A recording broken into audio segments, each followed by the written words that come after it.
ಬಿಹಾರದಲ್ಲಿ ಕ್ಷಣ ಕ್ಷಣಕ್ಕೂ ಬದಲಾಗ್ತಾ ಇದೆ ರಾಜಕೀಯ ಬೆಳವಣಿಗೆ. ಕೆಲವೇ ಕ್ಷಣಗಳಲ್ಲಿ ಸಿಎಂ ಸ್ಥಾನಕ್ಕೆ ನಿತೀಶ್ ಕುಮಾರ್ ರಾಜೀನಾಮೆ ಕೊಡುವ ಸಾಧ್ಯತೆಗಳು ದಟ್ಟವಾಗಿದೆ. ಕೆಲವೇ ಕ್ಷಣಗಳಲ್ಲಿ ನಿತೀಶ್ ಕುಮಾರ್ ರಿಸೈನ್ ಮಾಡ್ತಾರೆ. ಆ ಎಲ್ಲ ಬೆಳವಣಿಗೆಗಳು ನಡೀತಾ ಇದೆ. ರಾಜಭವನದಲ್ಲಿ ಕೂಡ ಎಲ್ಲಾ ತಯಾರಿಗಳನ್ನ ಮಾಡಿಕೊಳ್ಳಲಾಗ್ತಾ ಇದೆ. ಶಾಸಕಾಂಗ ಸಭೆಯಲ್ಲಿ ನಿರ್ಧಾರವನ್ನ ಈಗಾಗಲೇ ತೆಗೆದುಕೊಂಡಿದ್ದಾರೆ. ನಿತೀಶ್ ರಾಜಭವನಕ್ಕೆ ಕೆಲವೇ ಕ್ಷಣಗಳಲ್ಲಿ ಆಗಮಿಸುತ್ತಾರೆ. ರಾಜಭವನದ ಬಳಿ ಮುಂಜಾಗ್ರತಾ ಕ್ರಮವಾಗಿ ಬಿಗಿ ಬಂದೋಬಸ್ತನ್ನ ಕೈಗೊಳ್ಳಲಾಗಿದೆ. ನಾವು ನಿನ್ನೆ ಹೇಳ್ತಾ ಇದ್ವಿ, ಇವತ್ತು ಪಕ್ಕಾ ರಾಜೀನಾಮೆಯನ್ನ ಕೊಡ್ತಾರೆ, ಮತ್ತೆ ಅಧಿಕಾರವನ್ನ ಸ್ವೀಕರಿಸ್ತಾರೆ ಸಿಎಂ ಆಗಿ ಅಂತ. ಕ್ಷಣ ಕ್ಷಣಕ್ಕೂ ರೋಚಕತೆಯನ್ನು ಪಡೆದುಕೊಳ್ತಾ ಇದೆ ಬಿಹಾರದ ರಾಜಕೀಯ ಬೆಳವಣಿಗೆ.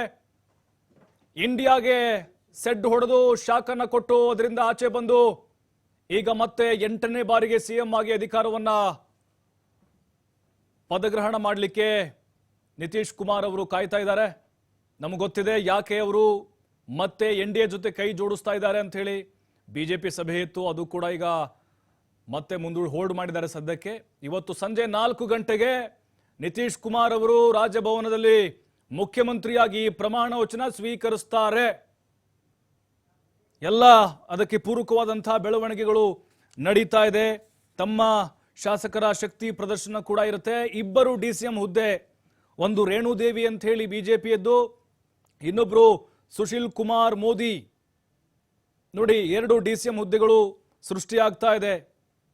ಬಿಹಾರದಲ್ಲಿ ಲೋಕಸಭಾ ಚುನಾವಣೆಯನ್ನು ಎದುರಿಸೋಕೆ ಬಿಜೆಪಿ ಕೂಡ ಈಗ ಕೈ ಜೋಡಿಸಿರೋದು ಅವರಿಗೆ ಸಹಜವಾಗಿ ಅನುಕೂಲ ಆಗುತ್ತೆ.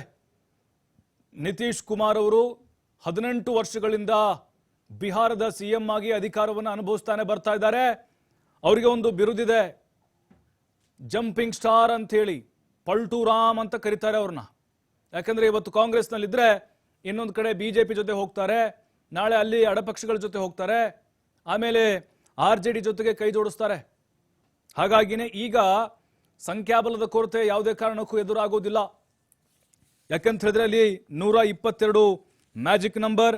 ಬಿಜೆಪಿ ಪ್ಲಸ್ JDU ಸೇರ್ಪಡೆಯಾದ್ರೆ 123 ಆಗುತ್ತೆ. 78 ಬಿಜೆಪಿ, 45 JDU ಅಂತ ಹೇಳಿದ್ರೆ 123 ಆಗುತ್ತೆ ಇವರ ಶಾಸಕರ ಸಂಖ್ಯೆ. ಇನ್ನು ಆಪರೇಷನ್ ಕಮಲ ಕೂಡ ಶುರುವಾಗಿದೆ. RJD ಶಾಸಕರಿಗೆ ಗಾಳ ಹಾಕ್ತಾ ಇದ್ದಾರೆ. ಹಾಗಾಗಿ ಬಿಹಾರದಲ್ಲಿ ಈ ರಾಜಕೀಯ ಪ್ರಕ್ಷುಬ್ಧತೆ ಕ್ಲೈಮ್ಯಾಕ್ಸ್ ಹಂತ ಇವತ್ತು ಎಲ್ಲ ಆಟಗಳಿಗೆ ಇವತ್ತು ತೆರೆ ಬೀಳ್ತಾ ಇದೆ.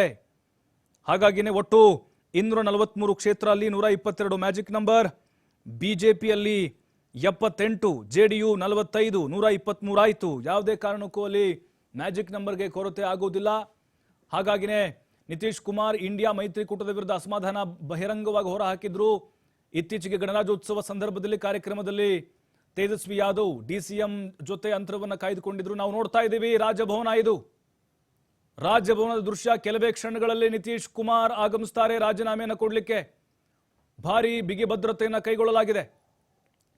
ಈಗ ರಾಜೀನಾಮೆಯನ್ನು ಕೊಟ್ಟು 4 ಗಂಟೆಗೆ ಮುಖ್ಯಮಂತ್ರಿಯಾಗಿ ಪ್ರಮಾಣ ವಚನವನ್ನ ಸ್ವೀಕರಿಸಿದ್ದಾರೆ ನಿತೀಶ್ ಕುಮಾರ್ ಅವರು.